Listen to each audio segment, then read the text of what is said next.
Ya, selamat siang abang dan kakak sekalian. Perkenalkan, nama saya Joshua Kastanya dengan NIM 2020-11232. Sekarang saya akan menjelaskan mengenai praktikum teknik digital dari modul yang pertama hingga modul yang keenam. Ya, yang pertama ada modul 1 dengan judul rangkaian kombinasional.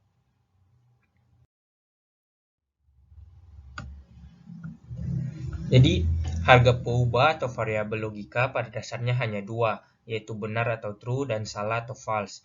Jadi pada persamaan logika, simbol 1 itu yang berarti benar dan simbol 0 itu berarti salah. Jadi sehingga mempunyai kemungkinan 1 dan 0. Kalau tidak 1 maka keadaan 0, kalau tidak 0 maka keadaan harus 1.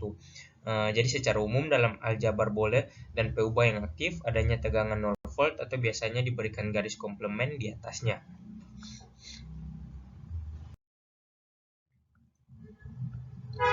Ya, yang berikut ada operasi dasar adalah tidak atau not atau inversion dengan simbol garis di atas peubah yang disangkal sehingga benar sama dengan tidak salah dan salah sama dengan tidak benar.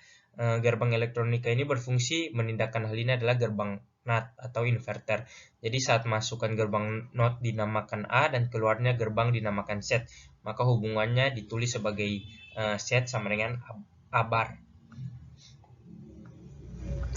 Yang berikut, operasi paling mendasar lainnya dalam aljabar logika adalah AND atau DAN. Untuk gerbang AND ini dengan dua masukan A dan B, keluarnya benar apabila kedua masukannya A dan B adalah benar dan salah apabila salah satu yang dimasukkan salah. Dalam aljabar boleh, AND itu dibaca kali, sehingga ditunjukkan operasi AND untuk dua peubah masukan yang ditulis sebagai AND itu dengan simbol set sama dengan A kali B atau AB. Ya, yang berikut operasi paling mendasar lainnya itu dalam aljabar logika adalah OR atau. Dalam aljabar Boole, OR itu dapat dibaca plus tambah sehingga ditunjukkan operasi OR untuk dua peubah masukan yang ditulis dengan rumus set sama dengan A plus B.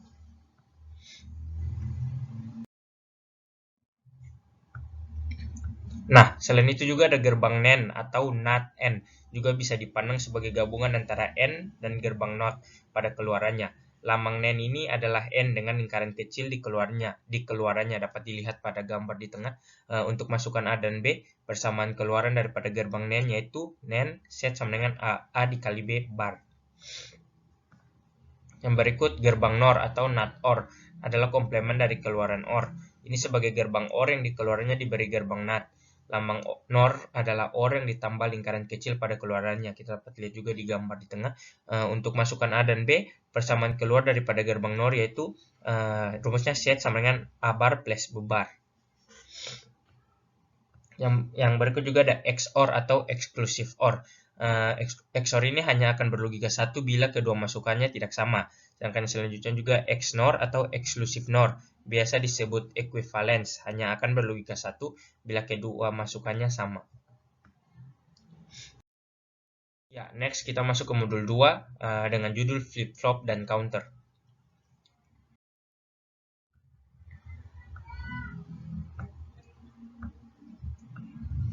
Ya, jadi apa itu flip-flop? Flip-flop itu suatu rangkaian yang merangkum elemen aktif atau transistor yang kerjanya saling bergantian.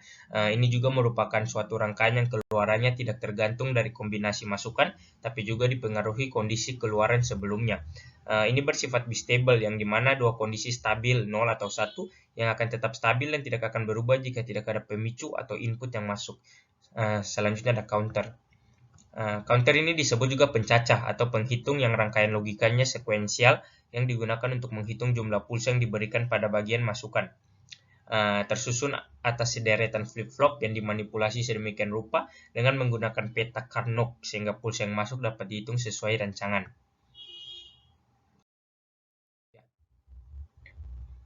Yang berikut ada jenis-jenis flip-flop.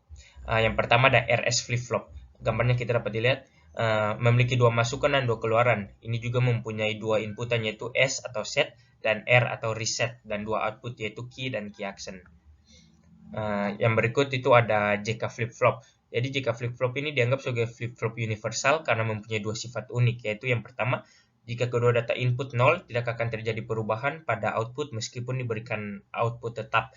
Yang kedua, jika kedua data input pada keadaan 1, Pada tahapan pulsa clock atau data output akan berubah dari sebelumnya. IC yang digunakan pada JK flip-flop ini adalah jenis IC 7400. Ya, yang ketiga ada JK flip-flop dengan preset dan clear. Sebenarnya ini juga merupakan bagian dari JK flip-flop. Ini hanya ditambah dengan inputan preset and clear. IC yang digunakan dalam JK flip-flop preset and clear ini adalah IC 7476. Ya, yang terakhir ada D flip-flop. Jadi D flip-flop ini merupakan modifikasi dari R flip-flop dengan tambahan gerbang pembalik pada masukan R sehingga menjadi komplement masuk S.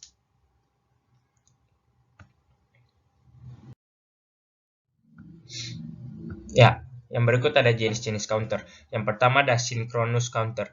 Jadi ini mempunyai pemicuan yang berasal dari clock yang sama serta susunan flip-flop yang paralel. Ini memiliki perbedaan penempatan atau manipulasi gerbang dasar sehingga membuat perbedaan waktu tunda yang ditambahkan dengan carry propagation delay. Yang berikut, yang kedua ada asynchronous counter. Counter asinkron ini yang terdiri dari barisan flip-flop yang dikonfigurasikan dengan cara menyambung output satu dengan output yang lain. Ya, next kita masuk ke modul 3. Judul dari modul 3 ini adalah register. Ya, jadi register ini merupakan salah satu piranti fungsional yang banyak digunakan di dalam sistem digital. Ini digunakan untuk menggeser suatu data yang dilakukan pada dua arah, yaitu arah LSB atau Low Significant Bit dan arah MSB, Most Significant Bit. Register ini dikelompokkan sebagai rangkaian logika dan disusun dari flip-flop. Ini digunakan sebagai memori sementara dan untuk pergeseran data ke kiri atau ke kanan. Ini juga dapat dimanfaatkan untuk mengubah format data seri ke paralel atau sebaliknya.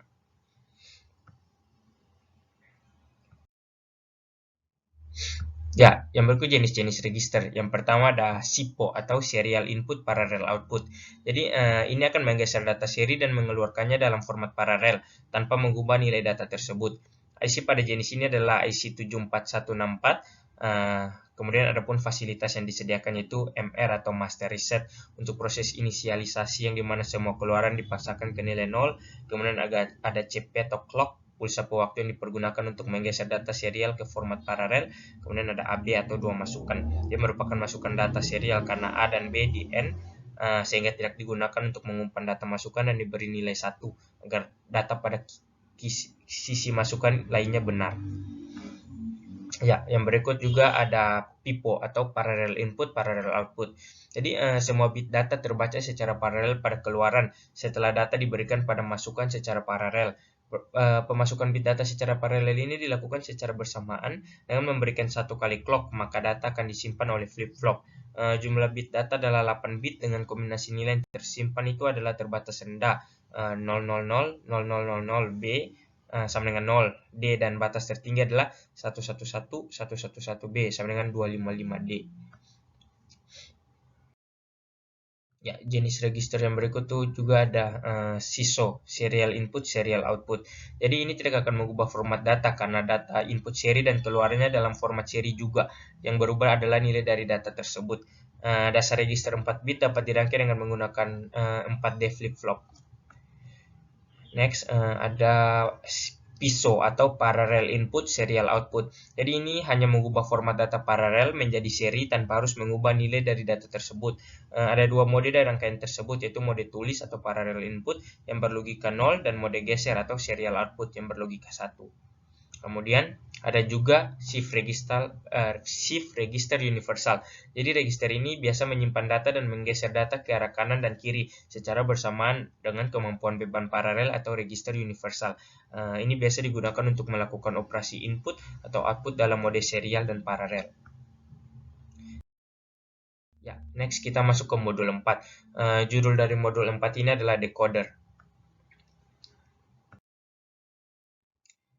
Ya, jadi decoder 2 to 4. Jadi alat yang digunakan untuk mengembalikan proses encoding sehingga dapat dilihat atau diterima informasi aslinya. Ini merupakan pengertian dari decoder. Ini juga dapat diartikan sebagai rangkaian logika yang menerima input biner dan mengaktifkan salah satu outputnya sesuai dengan urutan biner tersebut. Kemudian ada BCD to 7 segment. Jadi BCD ini merupakan singkatan dari binary code desimal, adalah sistem sandi yang digunakan untuk menyatakan angka desimal dalam bentuk digital. Kemudian ada 7 segmen atau 7 segmen. Ini merupakan suatu segmen yang digunakan untuk menampilkan angka. Ini juga digunakan dalam dunia digital. Penggunaan secara umum adalah untuk menampilkan informasi secara visual mengenai data yang sedang diolah oleh suatu rangkaian. Biasanya ditemukan pada jam digital, penunjukan trian, display angka digital, dan termometer digital. Ya, yang berikut ada jenis-jenis 7 segmen. Yang pertama ada common anoda. Jadi common anoda ini penggabungan kaki anoda dari komponen. Semua anoda dari LED dalam 7 segmen disatukan secara paralel dan dihubungkan ke VCC. Yang berikut ada common katoda. Jadi common katoda ini penggabungan kaki katoda dari komponen. Ini merupakan kebalikan dari common anoda. Di sini semua katoda disatukan secara paralel dan dihubungkan ke ground. Ya, next kita masuk ke modul 5. Judul dari modul 5 ini sendiri adalah multiplexer dan demultiplexer. Ya, jadi multiplexer atau selektor data. Suatu rangkaian yang logikanya dapat menerima satu hingga banyak input data, dan untuk suatu saat tertentu hanya mengizinkan satu data input masuk dan melewati output yang diatur oleh input selektor. Kemudian memiliki jumlah kanal input lebih dari satu, minimal 2 atau kelipatan 2, dan hanya memiliki satu kanal output. Fungsi dari multiplexer ini yang pertama ada seleksi data, dia juga data routing atau perjalanan data, menentukan perjalanan data dari satu sumber data di antara beberapa sumber ke satu tujuan, operasi sequencing atau pengurutan operasi, menghasilkan sebuah bentuk gelombang, dan menghasilkan sebuah fungsi logika. Ya, yang berikut ada demultiplexer atau demux. Jadi suatu demultiplexer ini merupakan suatu rangkaian elektronika yang mempunyai output 2 atau lebih dan hanya mempunyai satu input. Di dalam demultiplexer ini memiliki 2 atau lebih output dan hanya memiliki satu input. Rangkaian yang dipilih outputnya untuk meneruskan data dari inputnya. Ya, yang berikut juga ada encoder. Encoder ini digunakan untuk mengubah data keypad menjadi data biner, yang berarti mengubah suatu besaran yang jumlahnya banyak menjadi besaran lain yang jumlahnya sedikit. Encoder ini berfungsi sebagai rangkaian untuk mengkodekan data input menjadi data bilangan dengan format tertentu.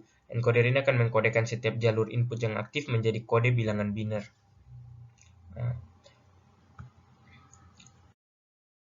Ya, next kita masuk ke modul 6. Judul dari modul 6 ini adalah multivibrator dan timer.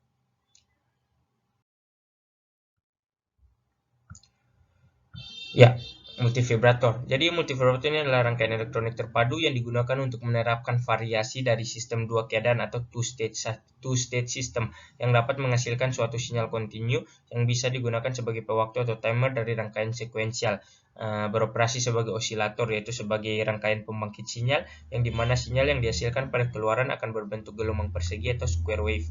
Jadi dalam operasinya multivibrator ini memiliki dua keadaan utama, yaitu yang pertama keadaan stabil. Keadaan stabil ini di mana keadaan taraf amplitudo sinyal keluaran adalah tetap atau stagnan pada suatu nilai tersebut. Kemudian yang kedua ada keadaan tak stabil, di mana keadaan taraf amplitudo sinyalnya selalu berubah dengan mengikuti denyut tegangan pada komponen aktif.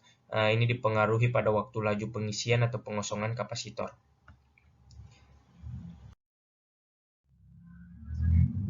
Ya, jenis-jenis multivibrator yang pertama ada multivibrator astabil yang bersifat free running, yaitu tidak memiliki keadaan stabil yang permanen pada suatu periode tertentu. Oleh sebab itu tidak dibutuhkan suatu inputan. Waktu aktif dari setiap komponen penguat bergantung pada waktu pengisian dan pengosongan kapasitor pada rangkaian.